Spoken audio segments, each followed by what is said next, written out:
Keel Newsmaker Hotline. Joining us for a little bit is Congressman Mike Johnson. Talk about the Supreme Court ruling just in a nutshell. Mr. Mike, let me know if I got this right or not. That the Supreme Court says that the Louisiana law that mandates that abortion clinic doctors have admitting privileges at hospitals has been that just can't be the case, right? That's right. 5-4 opinion. They struck it down. It is a huge disappointment and a terrible statement about the court's willingness to allow states to protect the health and safety of women and everybody, the whole community. You know, that bill was passed 5 years ago by the Louisiana legislature in landslide majority votes in both houses of the legislature. It was originally, let's remember, it was a Democrat bill. Our dear friend Katrina Jackson, African-American Democrat female out of North Louisiana, filed the bill, passed in landslide majorities. It was challenged in court. And remember, all this says, guys, is that if you're going to be an abortion provider in Louisiana, you have to have admitting privileges to a hospital within 30 miles of the clinic. That's a common sense health and safety regulation. Doesn't matter if you're pro-life or you support abortion. You should support women's health, and the court has struck it down. Would it be fair of me to say that the deciding vote by the court was Chief Justice Roberts? And obviously you got to be surprised at that, or are you? I am outraged, more than surprised. I'm outraged that, Chief Justice Roberts has double-crossed us again on another critical issue. And I mean that I'm not just saying that as a conservative Republican. I'm saying it as an American and somebody who supports just common sense measures. Roberts fashions himself as an institutionalist, and I think he has this, romantic idea that somehow he's going to protect the court from controversy and keep the court out of controversial decisions. But ironically, by making rulings this way, he injects the court right into the middle of the mess. And it's just sad and unfortunate. Any umpire, as he used to say, federal judge is supposed to be an umpire, not an activist. Any objective umpire who looked at this should have sided for the state and said this is in the interest of health and safety of women.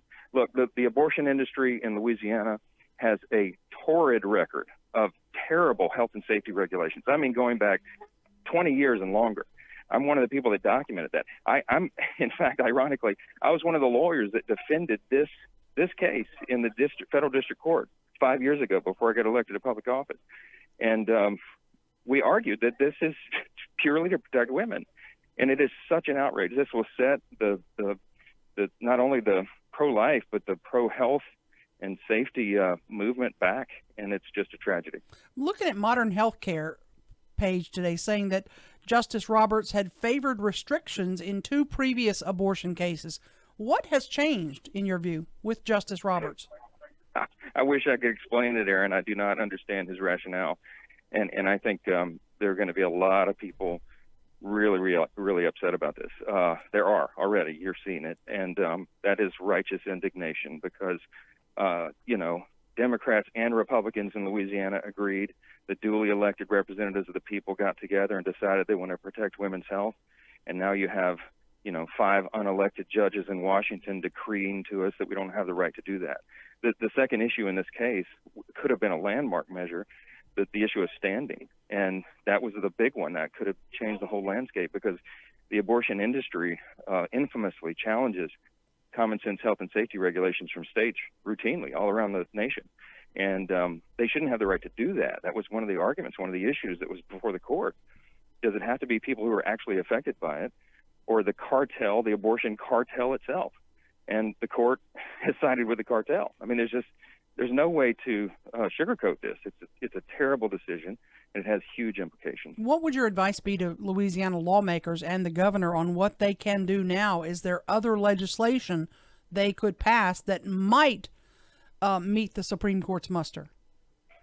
Well, I mean, part of the rationale here is, and part of the way the court, the majority, the liberal majority, I think, rationalized their decision. Sorry for the background noise from the airport. Is that they said that their idea is that we don't want to foreclose the opportunity for abortion too much, restrict it too much in these various states. that they were concerned that if a health and safety regulation like this is imposed in Louisiana, that abortion providers won't be able to meet the criteria, and therefore they'll shut down. And that infringes, quote unquote, on a woman's right to choose.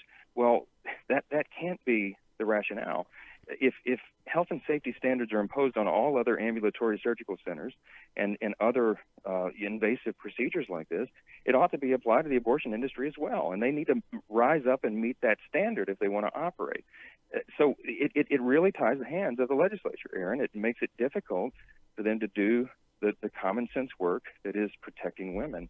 And they're going to have to be reevaluating that to see what happens next. So, in effect, what Justice Roberts and the other 4 justices who voted with him are saying is that Roe versus Wade is the law of the land, and nothing that any individual state does that they, in their interpretation of Roe v. Wade, as they interpret that might inhibit the access to abortion, is going to be struck down. Is that about it? I think that's, in layman's terms, I think that's the conclusion that many are drawing from this opinion, and that is a huge disappointment. It shows us once again that elections really do have consequences. I mean, the Trump administration, President Trump has appointed a record number of federal judges, and the litmus test for those judges is that they will correctly and consistently apply the Constitution and not reinvent things and rationalize their decisions along the way. And that's the problem here. When you have activist judges who are imposing political agendas, they can't just give a plain reading and interpretation of the Constitution, and it's a problem for us. So, this one more reason the elections this fall have huge, huge consequences for the future of the country and, of course, the sanctity of every single human life. In the broader sense, in your opinion, have we reached a point in this country where the balance of power has swung too far to the judiciary, specifically the Supreme Court, in that they're literally ruling on not only laws made in individual states, but to a great degree at the federal level also?